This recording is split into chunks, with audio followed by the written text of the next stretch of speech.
and welcome to my podcast. Today I'd like to talk about a piece of technology which I believe has revolutionized the way the people of today communicate. It's a piece of technology which has allowed many people in remote regions of the third world to go from having no telecommunication infrastructure to having full communication systems. Today I'm going to talk about the mobile phone. The mobile phone is popular amongst billions of people around the world. According to today's statistics, there are more than 3 billion of us who own one. Mobile phones are low-power devices that emit and receive in electromagnetic waves. These connect each individual phone to a network of base stations so that the users can receive and make calls. The base stations are fixed at varying locations and they work with the mobile phones within a defined area, which allows you to make the call. To start with, one of the most interesting things that people do not know about the mobile phone is that it's actually a radio, but an extremely sophisticated radio. The idea of the telephone began back in 1876 by Alexander Graham Bell, and the idea of the wireless communication can trace its roots to the invention of the radio by Nikola Tesla in the 1880s. It was only natural that these two great pieces of technologies would eventually be combined and form the mobile phone as we know today.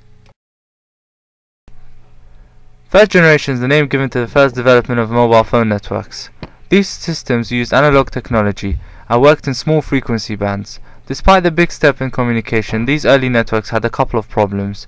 They had low traffic capacity, meaning not many people could use them at the same time, unreliable handover, poor voice quality and security, but this was just the start.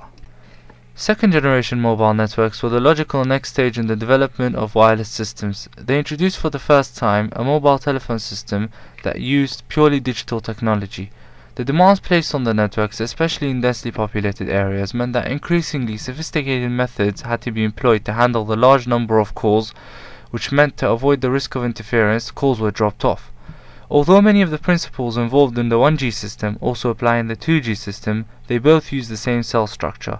There's also differences in the way that the signals are handled, and in the 1G system they are not capable of handling more advanced features of the 2G system, such as caller identity and text messaging, but there was still room for improvement. Despite mobile phones being a great piece of technology, there are a range of problems linked with them. As with all electronic equipment, mobile phones contain a range of substances that are harmful if the devices are not disposed of properly. These substances have been linked to cancers and other disorders in humans, and can have a devastating impact if they are to be released into the environment. Another problem is the electromagnetic waves produced by the mobiles, which may lead to an increased risk in cancers in the brain.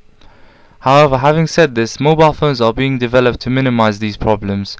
An example of this is the Nokia Evolve, which has been claimed to contain 60% new renewable materials and to have minimized the use of lead and mercury. Mobile phone technology has come a long way and is advancing at a rapid rate, but what can people be expecting to use in the future? What will their mobile be able to do, and what will it look like?